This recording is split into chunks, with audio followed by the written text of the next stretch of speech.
are in this bizarre position where the Prime Minister says he doesn't want to hold a general election, but is likely to call for one, and an opposition which has been calling for one for years and apparently doesn't want one.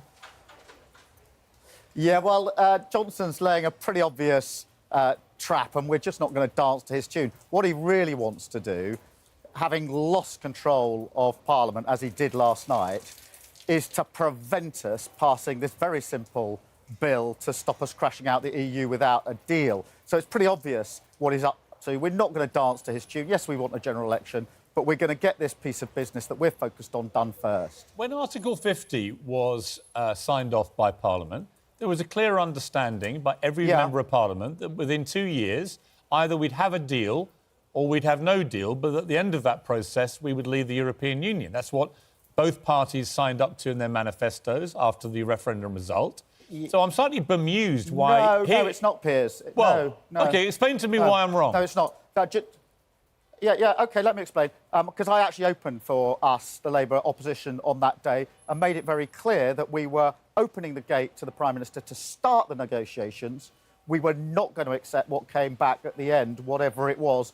And then we went on to win the right to a meaningful vote, which was to say, actually, when you come back, we're going to vote on it. So we put in a point of interception. And our 2017 manifesto made it clear that the Labour Party would do everything we could to prevent a no-deal Brexit. So the idea that somehow by allowing the negotiations to open, we had said, well, whatever you come back with doesn't really matter what it looks like. And anyway, if you come back with nothing, that's fine by us. Is your position still that we must definitely leave the European Union? Are you 100%, Keir Starmer, as you were then, committed to honouring the result of the referendum?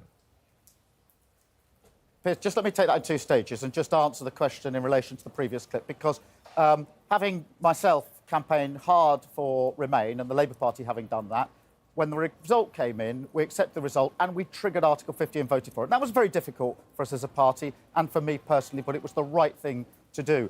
A lot of water has gone under the bridge now. There isn't a deal that can be supported. Boris Johnson's not even negotiating a deal, and his only real plan is to crash out without a deal, which we've always said is unacceptable. So we've got to look at this through the lens of the position we're now in, and that's why we've said, now, given the mess we're in, we need permission from the public, not to ask the same question again, but to say, look, you're being offered a deal from Boris Johnson if he ever comes up with one, or leaving without a deal. Are you comfortable with that? And if not, wouldn't you rather remain? And I think that this is a million miles away from where we were in 2016. Boris Johnson and everybody campaigning for leave was not saying, aha, great, we'll leave without a deal. They were promising the complete opposite of that. It would be a deal, it'd be the easiest deal in human history. We'd have exactly the same as we had now. That is not the position that we're in. But as you know, there was nothing on the ballot paper in that referendum that alluded to any deal. It never got mentioned on the ballot paper. It simply said, leave or remain. Now, I'm a Remainer. I'm on your side, right? I agree with you and what you thought about this. I don't think we should be doing this. But in all this debate about the future of democracy, which right now seems very perilous in this country, the biggest threat, it seems to me, is if this country does not actually leave the European Union, as 17.4 million people voted. Including millions of Labour voters. That seems to me to be a massively overriding threat to our democracy. And my question for you is, at what point do you feel that Parliament is conspiring, and albeit for many different reasons, I mean, everyone has their own view about this, is collectively conspiring, actually, to stop it happening? Because they voted against every Brexit deal that's been offered. They're about to vote today against any no deal. What is it exactly that Parliament is doing to make Brexit happen? Because all the evidence suggests they're trying to stop it.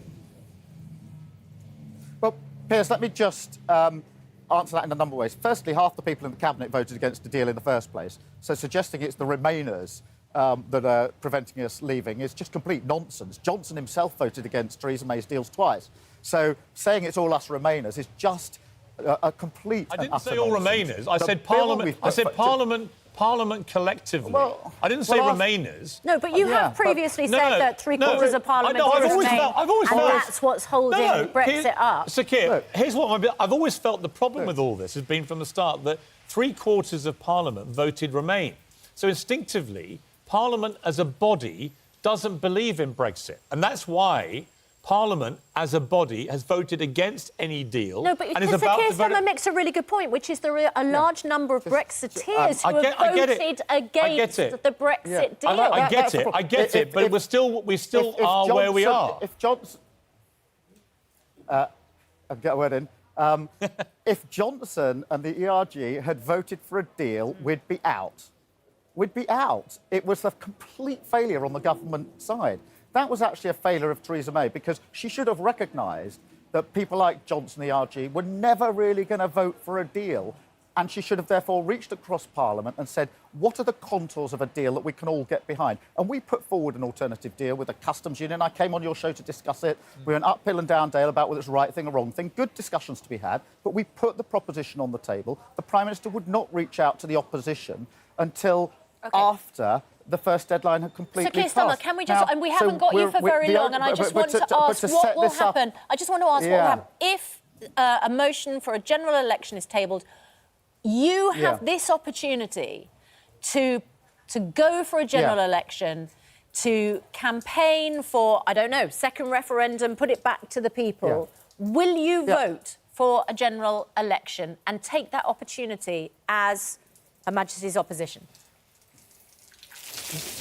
We're not dancing to Boris Johnson's tune today. We're not going to vote with Boris Johnson. And if we fell into this trap, the questions... If I said we're going to vote for it, you would be quizzing me this morning to say it's an obvious trap because he wants to get rid of the bill and he says he wants the 15th of October, but then he'll change the date. And the problem Johnson has, and this is very different to Theresa May, is there is zero trust of that man in Parliament. And so if he stands at the dispatch box and says the election will be on the 15th of October, most people in Parliament do not believe him. There is zero trust. And that's a massive problem for him, because we went uphill and down dale with Theresa May, lots of disagreements, but I had a very strong sense of respect and trust in what she said. I may disagree with it. He does not have the trust. And partly that's because he's decided to shut down Parliament. Just let me finish, Piers, and then I'll obviously come straight back to what you say. But that is because, it's among the reasons is, he shut down Parliament by proroguing it, and he's pretending it's all about a Queen's speech, when it so obviously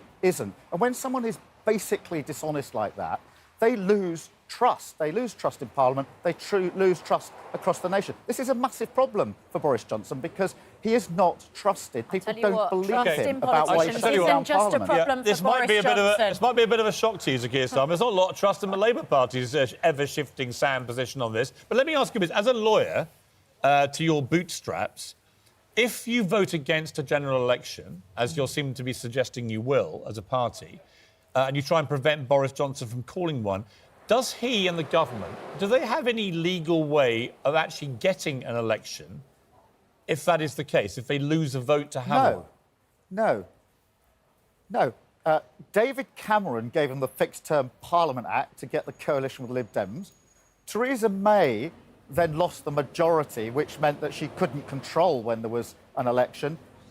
And now Boris Johnson's reduced that majority even more. And Johnson and Cummings are now destroying the Conservative Party by what they've done in removing the whip from 21 so if we have MPs. A paralysed... Many of them have given years and years of service. If we have a paralysed Prime Minister... Are you going to go for a vote with a minus majority, if you like. If we have a paralysed Prime Minister, a paralysed government, and you vote against a general election, what happens to the country?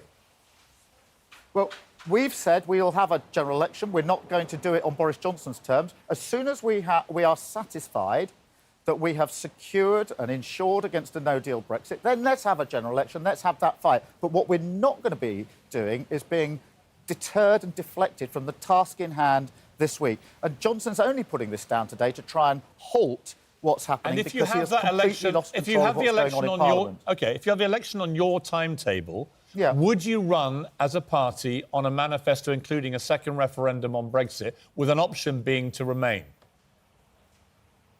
Yes.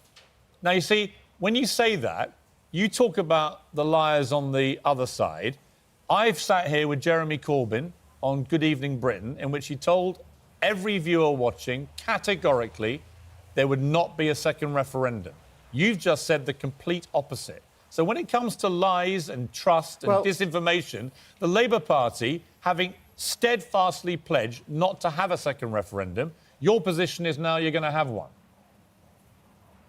Well, I'm not sure when that interview was with Jeremy, but certainly in recent months, Jeremy has very clearly said we want a referendum. Now, I'm not going to... The appetite in the Labour Party for a referendum 6 months and a year ago was not there because we wanted a deal that we could get through. That's why we went into the cross-party talks. The appetite for a referendum and the demand for a referendum has gone up because of the mess we're in. In other words, people have said, well, we wanted a deal. I do genuinely think there was a moment where Theresa May could have got a deal if she'd reached out in a different way. But we're past that moment. And what the Labour Party has to do is to have something that works for the moment we're in. This is a complete mess.